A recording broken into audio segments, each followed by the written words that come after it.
मेरे टीचर हमसे बोलते थे, हिंदी के टीचर कि तू फेल हो जाएगा, और हमको इत्तेफाक से ना हिंदी में शायद 92 नंबर आए थे। पूरे कॉलेज में हिंदी में सबसे ज्यादा मेरे आए थे। हम ले जाके उनको रिजल्ट दिए कि तुम खुश नहीं है सर, हम इस बात का टेंशन है कि मेरा 8 नंबर गया कहाँ। हमें यहाँ छंद थोड़ी ना पढ़ना है, और ना ही हमें हिंदी का पूरा व्याकरण पढ़ना है। हम कहाँ से आपको व्याकरण पढ़ा देंगे? हम तो खुदे बड़ी मुश्किल से मैट्रिक में याद किए थे, पठती पठत पठावा पठंती, और वो उसी वक्त था। लेकिन ऐसा नहीं है, मेरे टीचर हमसे बोलते थे कि हिंदी के टीचर कि तू फेल हो जाएगा, क्योंकि हमको हिंदी में कोई इंटरेस्ट नहीं था, लिखते भी थे गलत लिख देते थे ज्यादातर। वो कहते थे हिंदी में फेल हो जाएगा। और उनका एक बहुत फेमस डायलॉग था कि लड़का अगर 70 नंबर पा जाता है तो खुश हो जाता है, जबकि उसे यह सोचना चाहिए कि मेरे 30 नंबर कहाँ चले गए। बात उनका सही था। और हमको इत्तेफाक से ना हिंदी में शायद 92 नंबर आए थे।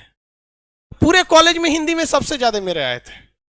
अब देखिए, हमको इनफैक्ट हमको ज्यादा कुछ आता नहीं था, लेकिन मेरे रिलेशन में एक दो लोग टीचर हैं सरकारी, उन्होंने एक बात बताया था। बफरिंग नहीं हो रहा है जी, हम एक जगह खड़े हैं इसलिए उनको लग रहा है। तो मेरे रिलेशन में एक दो सरकारी टीचर हैं, उन लोग का क्या कहना है कि जब हम लोग कॉपी चेक करते हैं ना, तो हमारे ऊपर से प्रेशर रहता है कि ज्यादा से ज्यादा लड़कों को पास किया जाए, क्योंकि करियर का सवाल है। तो शुरुआत में जब हम लोग कॉपी जांच करते हैं ना, तो उस वक्त जितना आंसर लिखा रहता है उसमें हम नंबर नहीं काटते हैं, जब तक कि उसको 30-35 नंबर नहीं मिल जाता है। और 30-35 नंबर मिलने के बाद तब आदमी कहता है कि दही ससुर आप तो पास हो ही गया है। तो हमने क्या किया होशियारी, कि जो नंबर कटने वाले चीज थे पहले लिख दिए, जिसमें नंबर कट सकता था। निबंध में नंबर कटता है, 10 नंबर का रहता है, सोचा कुछ गांधी जी की जीवनी ले आएगा ना। और अगर बिहार और हिंदी यूपी बोर्ड का लड़का अगर लिखा है गांधी जी की जीवनी लिखो, खुद गांधी जी आके अपनी जीवनी लिखेंगे तो 10 में 10 नहीं देगा। ये मेंटेलिटी है उनकी। सीबीएसई वाला दे देता है। सीबीएसई वाला क्या कर देते थे? तो हम क्या किए ना, ये सब नंबर वाला पहले लिख दिया, तो काफी अच्छा नंबर आ गया। जो श्लोक थे, दोहा था, मुहावरा था, इस सब में नंबर ही नहीं कटता है, तो खड़े खड़े मिलता है। तो 92 नंबर आया।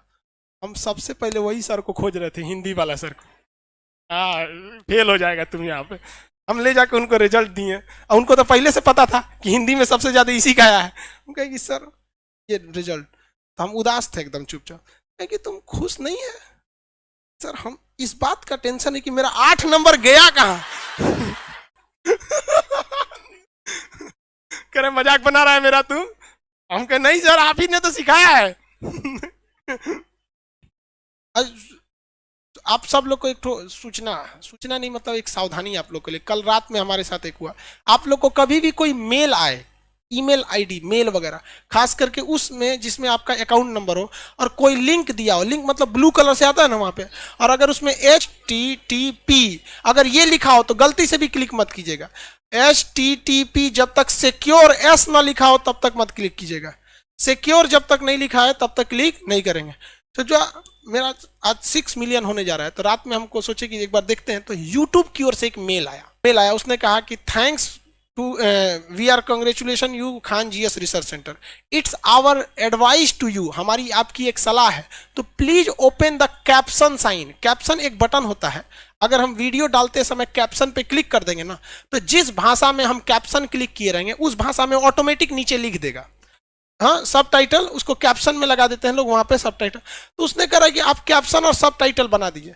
हम कहें कि इतना हम ना सोचते हैं, छोड़ दिए। लेकिन ये मेल 3-4 बार आया, तो उसने कहा कि भाई अगर आप किस तरह से सब टाइटल और कैप्शन लगाते हैं इसको देखना है तो आप इस लिंक पर क्लिक कीजिए। हम चचुआ उस पर क्लिक करने जा रहे थे, एकदम कंफर्म कर दिए रहते, लेकिन यहाँ जब देखिए S नहीं है, अगर हम इस पे S पे क्लिक किए रहते ना, इस पे तो सब उड़ा दिया रहता।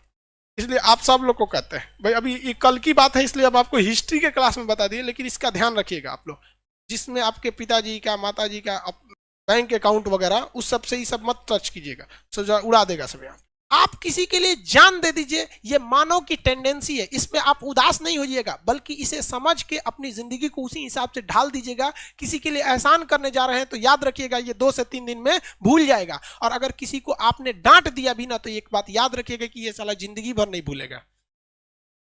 समझ गया कि नहीं? लड़की सब तो अगले जन्म तक याद रखेंगे, सर तुम मेरे पापा हो ना, पिछले जन्म में डांटे थे, मैगी नहीं खाने दिए थे, हम इस जन्म में भी गुस्सा है।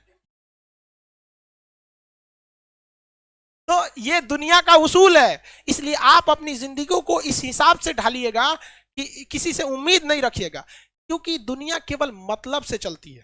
समझ में क्या? दुनिया गोल है, कोई कहता है चपटा है, भैया दुनिया मतलबी है।